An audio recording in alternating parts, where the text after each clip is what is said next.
Svi ste svedoci toga da je pogotovo ovde kod nas na Balkanu, između ostalog i u Srbiji, dosta snažno to tržište trgovanjem polovnim automobilima. Znate da postoje sajtovi, znate da postoje placevi veliki, između ostalog i mesta gde ljudi trguju sa svojim automobilima, prodaju, preprodaju, uvoze i tako dalje. Međutim, kad se već bavimo uvozom i kada govorimo o uvozu i izvozu istih tih automobila, znate ono kada iz Nemačke dođu ovde, Švajcarske, Italije i tako dalje, izgleda je Evropska unija rešila da malo tu udari po pritisku. Pa zato sad imamo situaciju da izgleda hoće da totalno unište i ograniče cijelo to tržište, što bi zaista bio veliki problem po i našu ekonomiju, ali generalno i po ekonomiju i cijelo to tržište u drugim zemljama. A sve naravno pod izgovorom zaštite životne sredine.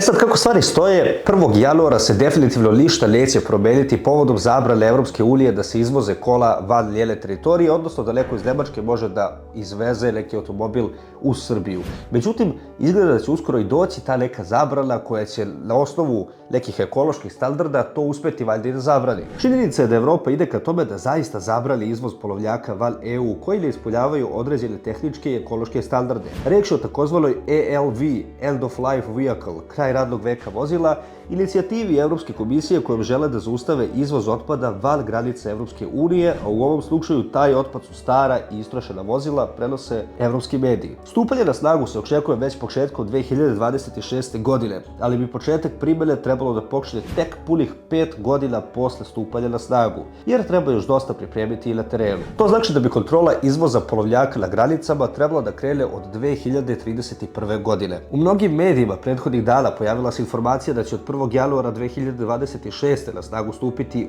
uredba Evropske unije koja propisuje stroža pravila pri prodaji i izvozu iz Evropske unije polovnih vozila i obavezuje prodavce da u svako vozilo kojim trguju pribave ili izveštaj sa tehničkog pregleda da je vozilo ispravno ili zvaničnu procenu stanja vozila nezavisnog sudskog veštaka. Jedan od ta dva dokumenta trebalo bi da se prihvati kao dokaz da se vozilo ne smatra otpadnim. Da se Evropska unija definitivno priprema za usvajanje nove direktive vidi se iz zvaničnog saopštenja Evropskog parlamenta od 12. decembra, u kome se navodi da je postignut privremeni politički dogovor o zabrani izvoza vozila van Evropske unije za vozila koja nisu tehnički ispravna, te da će carinici po početku primjene ove direktive tražiti sertifikat tehničke ispravnosti. Kako ranije saopšteno iz Evropskog saveta, godišnje sa evropskih puteva nestane oko 3,5 miliona vozila bez ikakvog traga, što u praksi znači da su ti automobili najčešće izvezeni u treće zemlje u koje spada i Srbija, ili su rastavljali i zbrinuti na nezakonit način. Zato je još 2023. godine usvojena regulativa kojim je definisano koja vozila se smatraju otpadnim,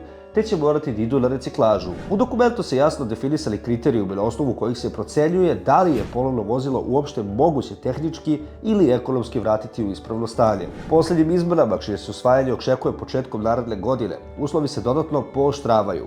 Uredbom se uvodi i pojam ekonomski nepopravljivog vozila, jer će se vozilo smatrati otpadom ako je njegova tržišna vrednost niža od troškova popravke. Za domaće tržište polovnih automobila ovo nije prijatna vest, jer se iz EU uveze između 130 i 150 hiljada polovnjaka godišnje. Uvoz jeftinih polovnjaka u našu zemlju praktično će biti onemogućen. I upravo ovo predstavlja jedan veliki problem, iako možda nije direktno politička stvar. Međutim, znate da će ako ova uredba stupi na snagu, dosta ljudi generalno ekonomski da ispašta zbog ovoga i postoji tu drugi problem. Ovo se između ostalog radi zbog kineskih automobila i cene istih tih automobila, a druga stvar je zbog zelene energije, odnosno očuvanja životne sredine.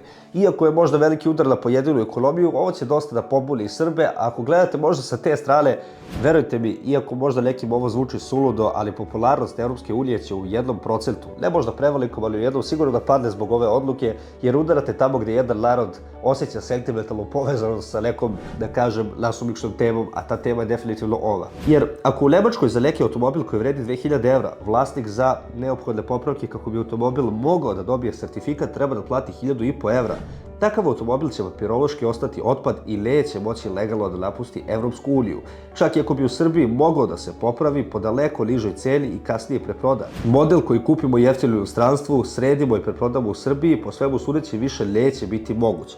Osim toga, prema pisanju pojedinih nemačkih medija, razmišlja se o drakonskim kaznama za nelegalan izvoz polovnjaka iz te zemlje, a pominju se čak cifre i do 100.000 evra. Usvajanje nove uredbe definitivno će doneti promene i na tržištu polovnjaka u Srbiji. Vrlo je moguće da će doći i do određenog poskupljenja, naročito u slučaju da izdavanje sertifikata tehničke ispravnosti bude zaista toliko skupo. U takvom razvoju događaja svakako da bi prodavci gledali da kroz prodajnu cenu nadoknade taj trošak. Čini se da se iza plemenite ideje o očuvanju životne sredine, kako piše Fokus, svakako krije želja Evropske unije da ubrza prelazak na električne automobile. Otpor elektrifikaciji nije mali, čak i u bogatijim zemljama Evropske unije, pa je jasno da su na ovu ideju došli kako bi još više motivisali građane da se otarase svojih automobila sa benzinskim i dizel motorima. Osim prodavaca polovnih automobila, ELV je naišao na otpor i među vlasnicima vozila koji bi primenom ovakvog propisa došli u situaciju da njihov automobil veoma brzo postane i bezvredan. Sličnog mišljenja je i Nemačka asocijacija automobilista ADAC. Kako prenosi Fokus, oni smatraju da su vlasnici ti koji treba da odlučuju šta će se desiti sa njihovim automobilima, a ne agencija koja izdaje sertifikat.